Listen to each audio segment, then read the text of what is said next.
Hello! Oh my lord. Isn't this weird? I'm doing a stream at 11 a.m. Who is awake at this godforsaken hour? Well, 11 a.m. is probably a normal time to wake up, to be fair. Usually people are up and around by at least 10. So, maybe if I went live a couple hours earlier. Oh, even earlier than that. Hey everybody, how y'all doing? Is the stream going well? Is everything looking good? I see it generated a vertical stream, which is a little funny, in my opinion. Because I don't know how that happens. Oh, I can't turn it off. Oh boy, howdy. Oh, hi. You typed hi a billion times. What's up? We're just gonna chill out.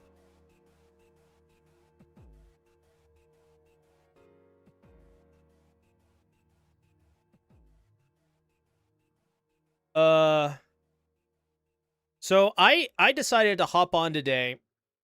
Just because, I don't know. I'm gonna work on a couple of videos today, for Yanni Neko. Make some follow-ups to my first one. And I was like, you know what? Let's take like an hour to chat in the morning, because I've never done it before. I have the time to do it. This is my job, being a content creator. And I want to see how people, you know, like what I want to get people's thoughts on the new content and stuff. I've been getting some really good signals from everyone in regards to that. So, seems like all of the things I've been trying to learn in my time off over the last 3 months, it's really starting to pay off a little bit.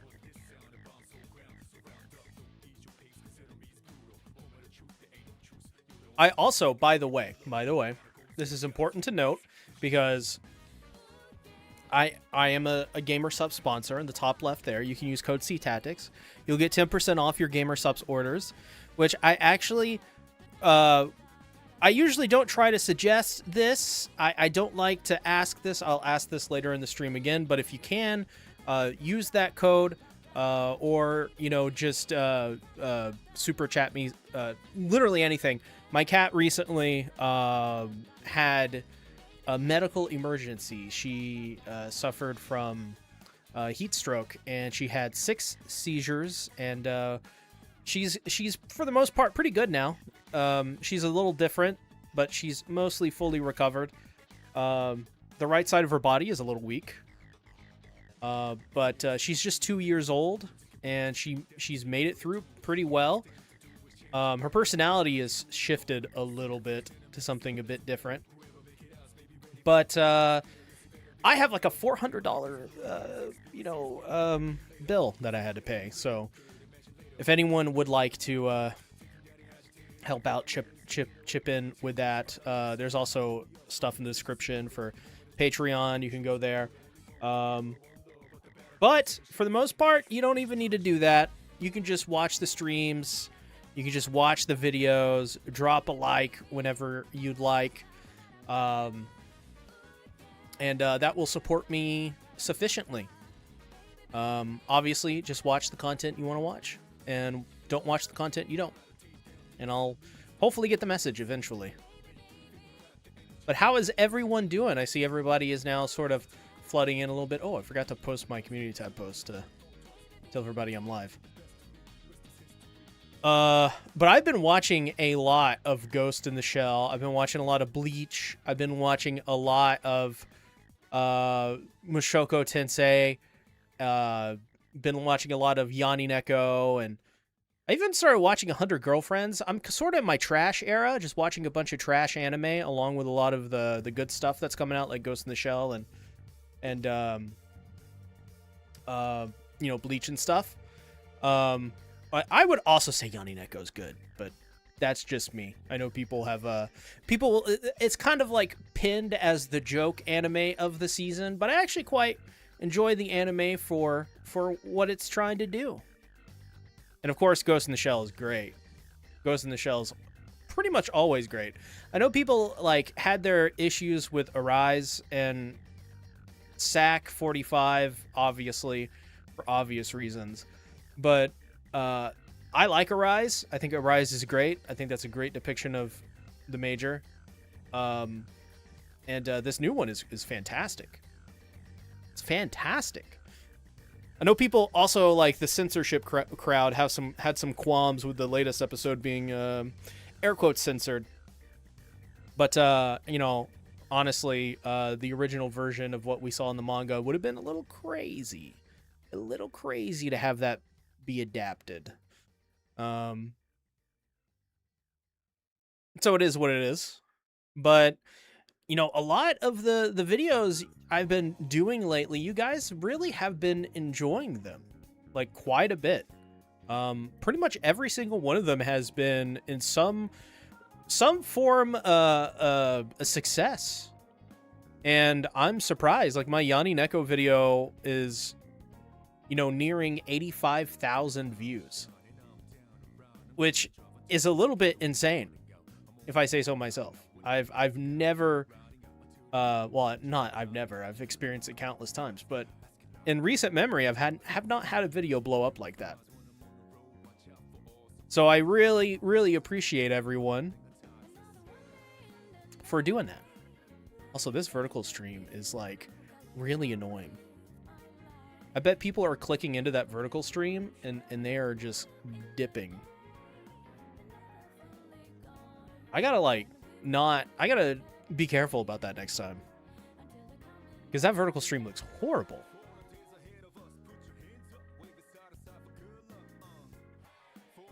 I should probably post this in the Discord as well.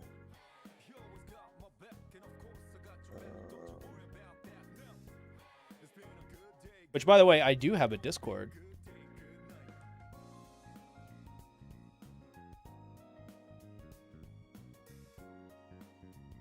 Yo, what up? What's up, guys? Soraxa69, Animal over. How's everyone doing? How's your mornings doing so far, or wherever, you know, time zone you're in?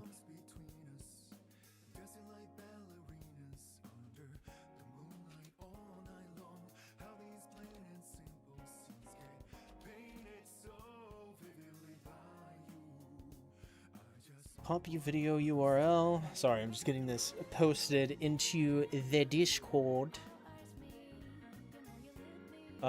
Which, if you want, I can drop a link to the Discord. I would highly recommend it, of course, because the Discord's a very cool place. We like to be chill in the Discord. It is cool. But yeah, how's everyone doing? Forgot how long it takes the viewers to funnel in. I should probably have like a countdown stream, or not a countdown stream, but a countdown screen. That would be a big help. But what have you? Has anybody been watching anything from the new season?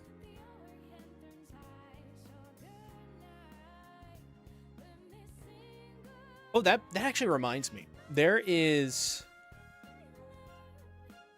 I don't know if you guys have seen this. There's a new KyoAni anime that's out. And honestly, it's phenomenal. It's a brand new series. It's their first anime original series in, well, forever. It's their first non-sequel series. Where is it? I can't find it. Maybe it's like down here at the bottom or something. I'm on my anime list, scrolling down trying to find this. Oh, which actually, it's very strange. I've been watching a lot of KyoAni stuff recently. I don't know how that happened. I started watching... oh, here it is. This one's called Sparks of Tomorrow. What do I think of Chainsmoker Cat? Chainsmoker Cat is very good. We watched the most recent episode yesterday with everyone in the Discord server, and we all had like a really fun time. The main thing with it is that I'm impressed that the comedy doesn't get in the way of the message of the series, which I think is to shine a spotlight on people who have just awful mental issues, and then not portray them in a way that's flattering, but portray them in an honest way. I really like that. Because, like, yeah, like, it's stupid. A lot of it, like, a lot of the comedy is really dumb. Yeah, there's a Twin Peaks reference in the most recent episode. I mean, there's references actually kind of everywhere in every one of the episodes, but there's like the most recent episode, especially the ending to the most recent episode, you'll probably see clips of that on like Reddit out of context, and I think a lot of people will write it off as something that's just kind of like gooner or degenerate kind of humor, and it is, because these characters are degenerates. They're addicts. They have mental issues. They have ADHD. They have depression. They have alcoholism. Some of them are druggies. Some of them literally shooting up heroin. But I think that's like a positive of the show. I don't think it's like a reason to stray away from the show. This is like how a good portion of people exist in our society around the world. It's not just in Japan. It's, obviously in America. America has a big issue with this kind of stuff, and it's just everywhere. There's people like this everywhere. These are the people that, for whatever reason, I think get left behind in society, and they don't have any sort of representation or help. And people kind of view them as unfixable, and so they kind of just put them off into a corner and let them kind of do their thing. And that's not a good thing to do. I think in a good society, there would be like more equality. And I think the series, on a serious note, is a series about pointing out inequality. And on a funny note, it is raunchy as hell. And I think that's also a good thing. Because it's not the same kind of anime raunchy where it's like you watch like I don't know. What is like it's not like My Dress Up Darling, or because like My Dress Up Darling is just kind of like a fan service ecchi anime, and it's just kind of sexy and sexualizing everyone, and everyone's beautiful and hot and all that stuff, and they get into like weird situations that make them even sexier. And then you have like other series where it's like oh god, I'm blanking on the name of this one series, and I'm blanking just in general. But it's a different like anime doesn't go this far. Like they're like the most recent episode has a bunch of like fart humor, but it's like gross. It's really gross. And anime doesn't do that at all. I've never seen an anime do it anything the way Yanni Neko does, or Chainsmoker Cat does like raunchy humor. Like I think in the second episode we see Yanni Neko smoke weed and get high. And the entire time the humor is like, that's not a cigarette. And then the other cat's like, no, that is this is a cigarette. This is a cigarette. This is not anything. And it's clearly weed. Like there's like another scene where she like walks in on the same cat who's named Yaku Neko, which I assume that like translates to something like drug cat or something. She's shooting up heroin.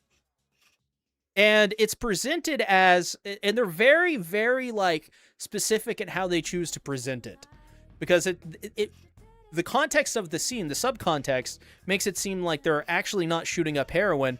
They're injecting themselves with like a rabies shot, because they're cats, and in this society, they're called like anthros, and they're basically treated like garbage.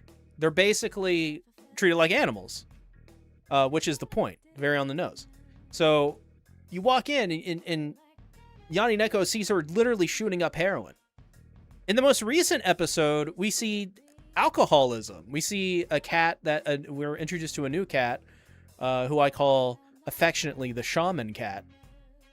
And she's wasted the entire day. And she talks about, and she gives a recipe for a drink, which is like, I've only drank a little bit in my life because I really can't drink a lot. Genetically, I have like a fucked up liver from birth, so I can't really do it. Only like 1 or 2 times for the rest of my life could I really ever take a sip of alcohol, which I have 2 plans. When it happens, if you know what I mean. You know what I mean by it? And then just, I don't know, for another celebration or something. But yeah, she gives like a recipe for whiskey, which is half whiskey, half tap water, lemon juice, and I think honey or something like that. And if you know, or it was lemon. Was it lime? I don't know. Either way, it's a really shitty recipe for a drink. It's basically just a way to water down your drink and make your alcohol last longer while not tasting totally bad. It shows the kind of like, on the surface, that's fucking hilarious. Like, why would anyone drink that? But when you like look into the mechanics of why she would be doing that, it's clear that she's addicted. She's trying to stretch her money so that she can drink more alcohol. And she literally goes to bed with a tube in her mouth, sipping alcohol while she's asleep, and ends up nearly dying, choking on her own vomit. Literally vomits on Yanni Neko, because she gets drunk too. Because after all, Yanni Neko is like the ultimate addict. She does everything. There's like one point in, I think, the most recent episode where she puts like, this is also what I like about Yanni Neko or Chainsmoker Cat. At no point is any of these characters portrayed as good people. Not one of them. Every single one of them are not celebrated in any of their acts, which is awesome. Because like you see a moment where Yanni Neko puts nicotine patches on the back of the landlord's head, and the landlord himself is she's the legendary super addict. I am the prince of all addicts. She puts nicotine patches on the back of the landlord's head, and then she reads the packaging and says, "May cause death in humans." And it's just, she's just a horrible person.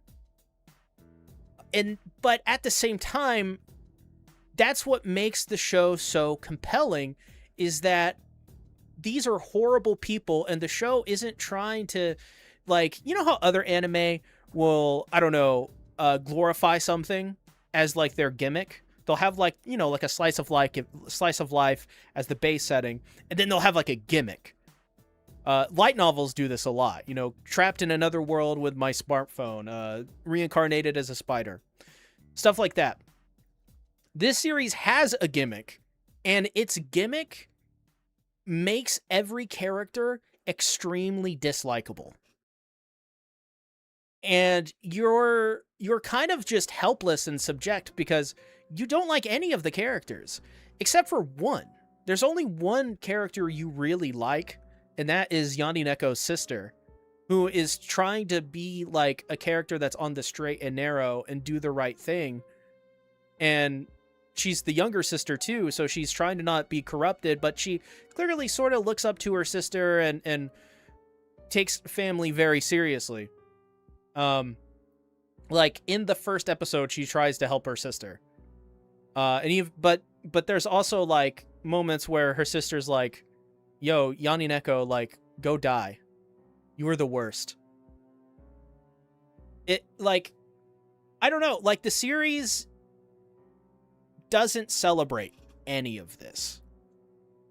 And that's what's brilliant about it. That's what I think is important in this series.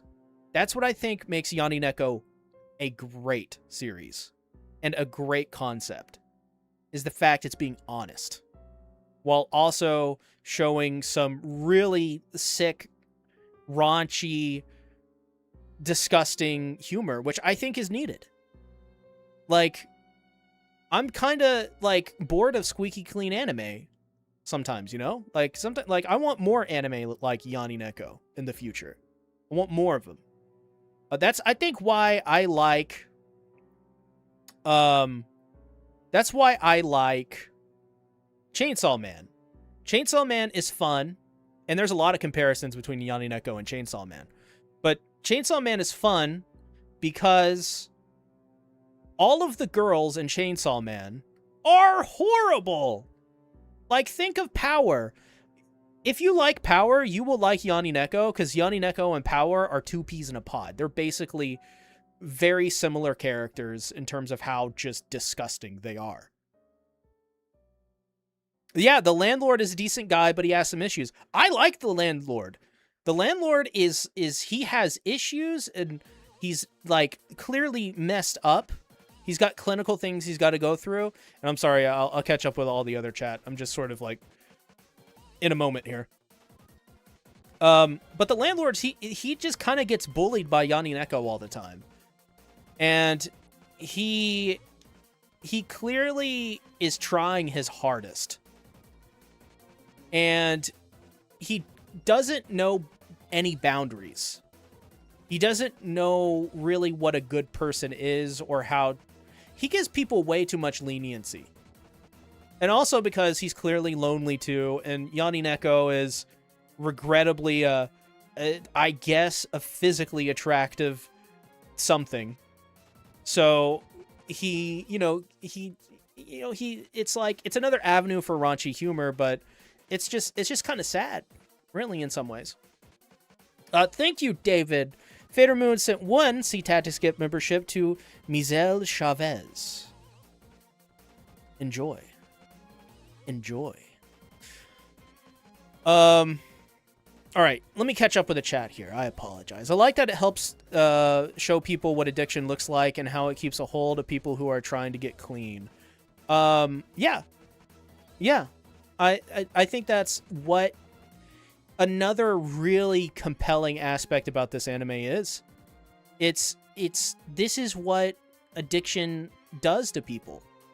Like it, and here's the great part too. It's clear that Yanineko has ADHD. And so it's also like a tale of like getting diagnosed with mental illness. Like this show made me think, because like for a while I've thought that I also have ADHD. Because, like, I have some tendencies where I can't focus on stuff. Which is crazy, especially if you look at the history of my channel. But my channel has been an avenue for my focus. So that's kind of why I've been able to do so much stuff for all these years. Is because YouTube helps with my focus.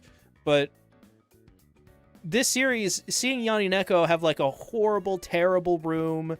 like, just be an awful person that cannot focus for more than 30 minutes, made me go, maybe I should look into that. Not because I act like Yanineko, but just because, that reminded me of something. Hello, cat. I always saw cats as being devils. I have a cat. Which I should probably say this now, but my cat recently had some heat stroke. She went through 6 seizures and nearly died. So if anyone can, donate or just like my other videos and watch my other videos and comment and all that stuff, or buy gamer subs using that SeaTactics code, or Patreon, or super chats. It could just be $1. It doesn't have to, be much or whatever. Literally, just every little thing helps quite a bit, actually. $1 pays for like 1,000 views or something like that. So that's just an example of that. Not begging for money. I hate to do it, but I did have a $400 vet bill. So there is that. I posted more like information in my community tab post on my Don channel. Yanni Neko not smoking less after dreaming about dying of lung cancer is very realistic. It is. Because addicts, the way it works, is that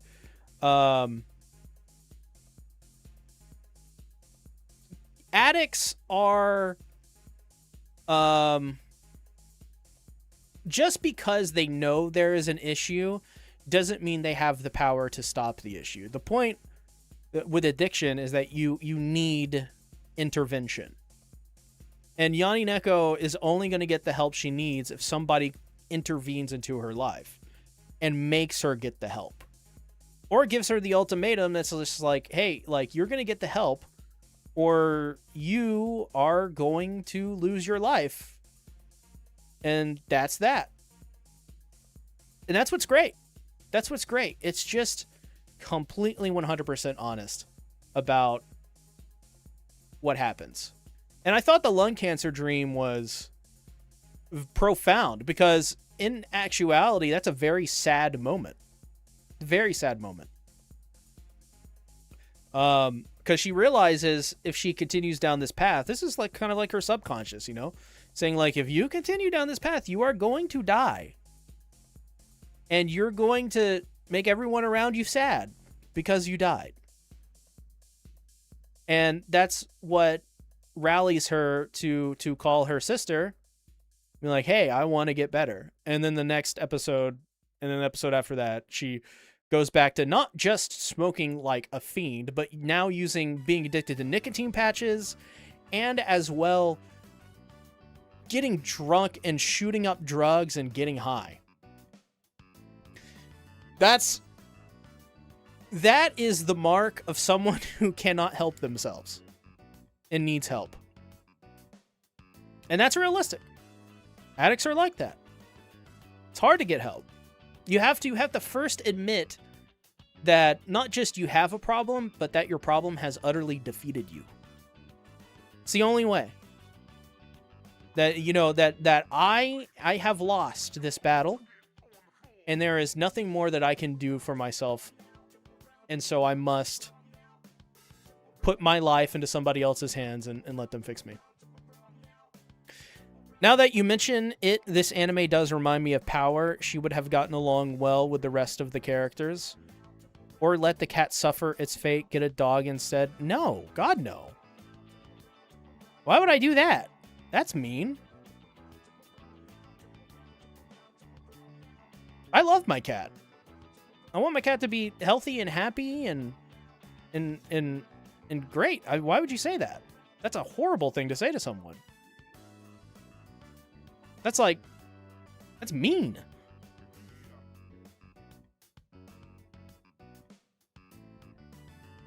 We're talking about just Yanni Neko.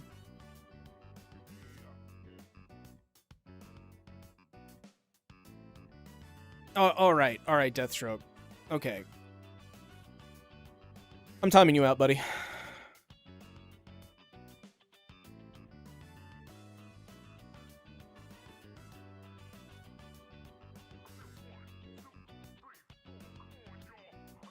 Yeah, don't be rude like that, guys. Like, that's like my cat literally almost died. I cried for like 2 days straight. That was not a fun time to go through. Worried out of like my mind.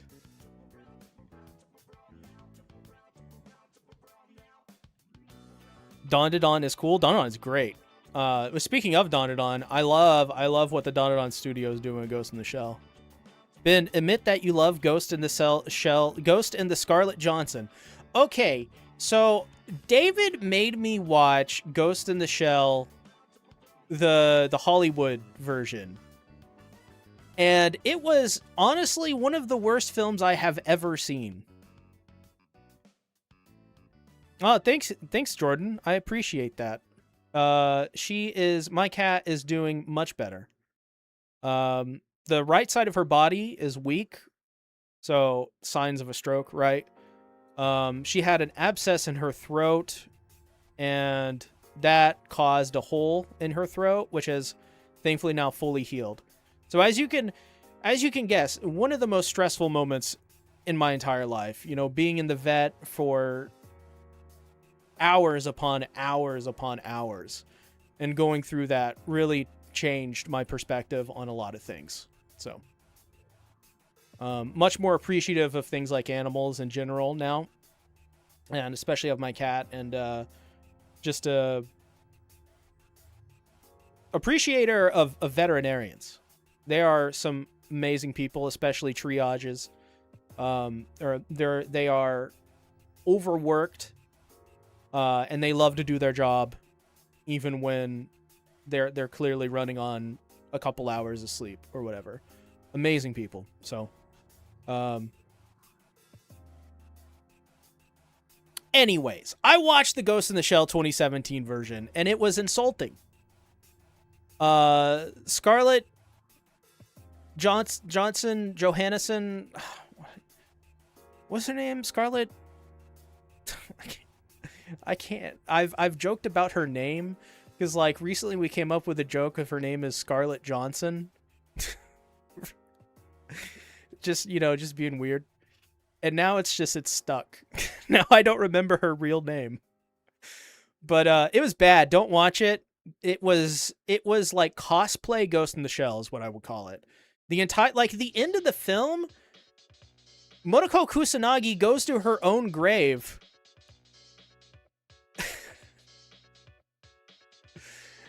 And like the film ends with her looking at her own grave and walking away. And it's like that is like the most accurate thing. The thing is it's trying to be like the origin story for the Major, which is stupid. Which is so stupid. And it combines like multiple plot points from all of the series. Like you have like the geisha dolls, and you have like most of the plot from 1995. And I guess that would also be from the original manga too. And then some stuff from Arise. Not much, actually. And she looks like Arise too. She looks like Arise Major, which is... I love the Arise Major. I think she looks fantastic. That's not saying much because Major always looks great. But I don't know. That 2017 film is not good. Like, first mistake for the Hollywood Ghost in the Shell is who they picked to be Motoko Kusanagi. Yeah.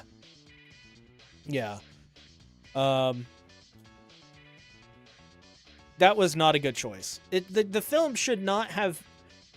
The film should have just had Asian people. Like, I'm not... Like, I don't know. Like, I'm not invested in social politics because they're stupid. I think the real politics that everyone should care about is at the local level. And, like, what's happening right now with grassroots organizations like the DSA and whatever. I think those things are much more important than arguing about what white person is whitewashing something, But I do think they should have went for an all-Asian cast with this. I think this film should have been in Japanese. I think it should probably have just had the backing of Hollywood. I know this would never happen. And they should have just presented it as authentically as possible. Like, they should have... If they... Like, the whole idea of, like, making the Major's name... The Major's name, by the way, in this film is Mira Killian. She's not Motoko Kusanagi. She has the brain of the girl that used to be Motoko Kusanagi. Which is stupid. Stupid. The whole idea is like, oh, you were like, it's so dumb. Like you were Motoko Kusanagi, then they put you inside of the shell, and then they built you as a weapon. It's like, come on, let's get past this. This is so stupid. I've seen this a billion times before. Like, this is not original. And the worst part is by the end of this film, I feel like nothing was accomplished. Like, at the end, they do, like, the Puppet Master merging with Mira Killian. And the Puppet Master is, like, a dude, by the way, which is not accurate to the Puppet Master. The Puppet Master doesn't have, like, a gender. The Puppet Master wasn't a human before. The Puppet Master is literally a synthetic AI built or born from synthetic neurochips. That's what the Puppet Master is. The Puppet Master is an entirely new being, and by the end of 1995, and then by the end of the original series, they fused together to create a new entity that is neither Motoko Kusanagi nor the Puppet Master, nor the Major. So the fact that the end of the film has Mira Killian fusing with the Puppet Master to create Major Motoko Kusanagi is pointless. Pointless. It was a bad film. Bad film. It would be nice to see Science Saru adapt other Masamune Shirow works like Appleseed set in the same world. That's TV series and not a CGI movie, or the Minion Tank Police. Yeah, that would be great. We watched Appleseed, a little bit of it. I have like multiple unused DVD copies of Appleseed, and we watched it, and it was very bad. So it would be nice if Science Saru did more of that. But God, how about that work Science Saru is doing on this new adaptation? It looks so good. Looks so good. This may be the best work they've done so far. And I know a lot of it is the art style, but this was the perfect studio to do this adaptation. And I'm glad it's not Production IG doing it this time. I like Production IG, but Production IG, their take on Ghost in the Shell is much different. Whereas Science Saru's take on this is really good. Really good. It fits them, too. Really fits them. Really well. There are moments, and I love this, by the way. I think this is great. There are moments where I feel like I'm almost watching a Dandadan episode sometimes, in terms of how it's animated. Like, the Major, to me, has, like, hints of, like, Momo from Dandadan, which I think is an incredible thing. Incredible. And I just like the way everything looks. I like that 80s, like, mid to late 80s, early 90s aesthetic. It's so pretty. Like, everyone is so pretty in this series. And I mean that not in, like, in a physically attractive way, but, like, just an artistic, artist kind of way. It's just so beautiful. Like, I love the design of the Fuchikomas. Obviously, the Major is fantastic. Aramaki is really, really good. Bato is awesome. They're all great. Ishikawa. I love Ishikawa, by the way. Ishikawa. I mean, I like all the Shell Squad. I even like Borma and Saito. Tokasa is really cool in this adaptation because he's just messing up all the time. He's a boy failure. And that's what I love about him. And he's always with the Major, and he's always getting knocked out. And the Major's always like, Togasa, what are you doing? You're such a rookie. You're making all these stupid mistakes. It's great. It's fantastic. What do you think if they made Chainsaw Man live action casting Mads Mikkelsen as Kishibe? That's a very popular one that everyone wants to see. I don't think they should do a live action for Chainsaw Man. I think you can't. You almost kind of can't. It just I think the idea of Chainsaw Man as a live action, like something similar that isn't Chainsaw Man, but like kind of like the same vibe, works really well. Like very modernist dystopia run by devils. I think that's a good idea, but I think Chainsaw Man as it is, it's just way too crazy. Way too crazy. Like imagine them like doing like a film for the Reze arc. They'd be able to do like the first 20 minutes and then the rest of it would be impossible. Plus, they would probably do some stupid shit like, oh, Reze is secretly the same as Denji. There were experiments gone wrong by the devils. Like something stupid like that. That's what they would do. Yo, what's up, Wahaha? Agree they should pick an all-Japanese cast. Second is Frankensteining different parts from the series. They really wanted to make RoboCop movie without the... That's a good point. That Ghost in the Shell 2027, very RoboCop. Speaking of Dandadan, I hope Dandadan Momo gets her memories and powers back soon. Okarun and Momo, a.k.a. Mokarun forever and ever infinity. Yeah, I don't want to say too much on that, but obviously, yes. I think what's happening right now in the Dandadan manga... I think at this point, it's been proven that, I think by me and I think a couple other content creators that I've seen, everyone sort of agrees that the whole thing going on with Momo was overblown, way overblown, and the reaction to it felt like a lot of people reacting to how much people love Dandadan and its popularity more so than what's actually happening. People just wanted a reason to shit on Dandadan. You can kind of see that if you go to my Dandadan videos and you check out the comments on my manga channel, by the way.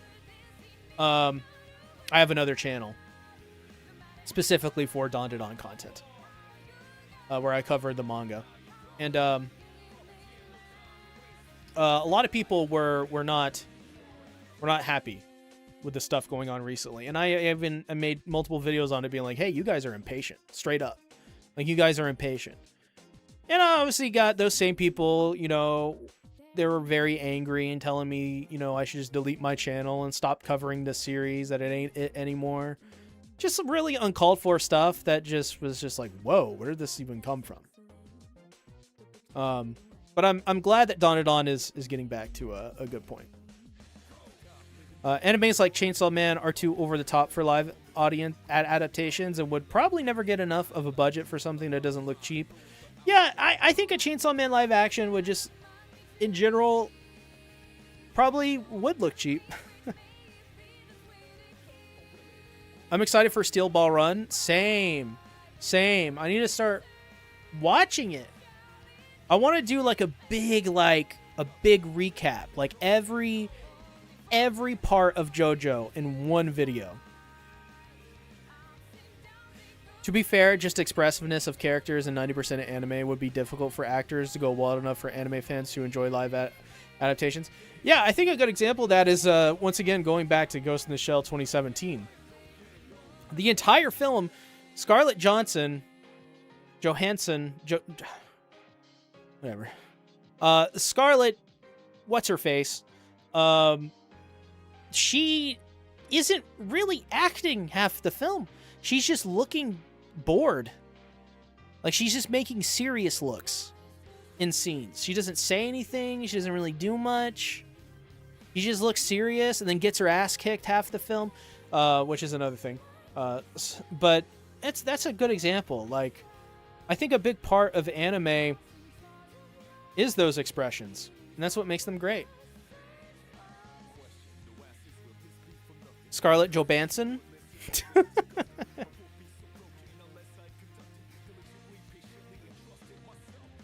Oh, Scarlett Johansson.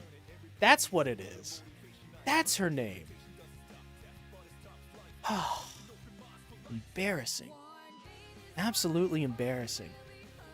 I should just go ahead and delete my channels. That would be smart at this point. Uh, but yeah, that's kind of been me, just watching a lot of Ghost in the Shell, watching Yanni Neko, chilling out, hanging out. Bryan Cranston knows how to not be in boring movies. A lot of people didn't like that Godzilla movie he was in. They found him boring. So, Pokemon Horizons, A Silent Voice, Jose the Tiger and the Fish, and Kakunaru Uiwa, aka Now That We Draw. Oh, what's that one about? Is it a drawing? Anime about drawing? I saw a manga recently, a new manga on Shonen Jump that I read like the first couple of pages for. That's about a girl who is trying to be an artist. And she's like all burnt out all the time and stuff and really tired. And I was like, oh, that's a cool idea. I feel like that's probably been done before, but still, it's a very cool idea. To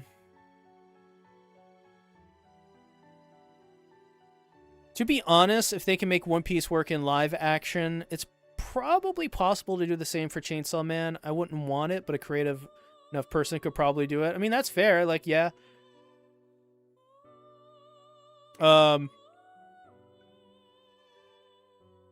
Anything can be done, right? Nothing is impossible. We're human beings. We can mostly do what we set out to do is because usually our ideas aren't that crazy. So we could probably do it, but there would be too many cooks in the kitchen, too many producers, too many suits want to solve a problem and make it their idea. Inevitably, it will fail like it always does. One who could do the over-the-top expressions and not care how stupid he looks is Nicolas Cage, yes. I'm glad you spelled his name right, too. Call of Duty couldn't do that. You know they added Nicolas Cage to Call of Duty recently, and they misspelled his name? How do you do that? How do you do that? Yeah, Nicolas Cage is great. Oh, God. Wild at Heart. Great film. Nicolas Cage is Denji. Oh, brother. In some ways, that would work. Have you dug more into marriage talks in manga? Not recently. I'm still kind of like in the arc that comes after Kimie's introduction arc. But I love Marriage Toxin. It's a lot of fun. I would have loved a live-action Full Metal Alchemist movie if the cast wasn't Asian-washed and was played by Europeans like in the manga. I guess, yeah, there are Europeans, right? Yeah, it's very weird. It's very weird. What do? You know? I think the answer is to not do it. That's just me, though. Just don't do live actions of things unless you're absolutely 100% sure it's not a cash-in. Which everything's a cash-in to some degree, but... Like, One Piece works because it wants to be authentic. That's like the main selling point, is like, we're going to adapt a version of One Piece for American audiences that they would appreciate while still remaining authentic to the original vision. Whereas Ghost in the Shell didn't do that. Ghost in the Shell was like, how do we make stupid stuff? Polish Edward. Yeah, that's true, Kat. That's true. One Piece is very diverse. There's a lot of different races and ethnicities and sexes and genders and all that stuff going on. I mean, for Christ's sakes, you know, like, there's a... Like, I know people got really mad about Vivi not being white. Which to me was stupid. Because, like, she's from Alabasta. She's not white. And also, Vivi was, like, probably the best aspect of Season 2. She was, like, my favorite actress. Just actor overall in that season. She really stole the show, in my opinion. But what would I know? Me, just me. But I think we're going to wrap this up, guys. This was really fun. I just wanted to hop in and just chat with you guys for a minute or two and see what y'all were up to. And see what was going on and what a stream this early in the morning would look like, because I've never done it. So thanks everyone for coming out. I think I'll upload a video today on Yanni Neko, so look out for that. And if not, tomorrow. And obviously, just rest of the content I'm kind of doing. Look forward to it. And I'll talk to y'all, catch y'all later. Have a good day, everyone. Bye-bye.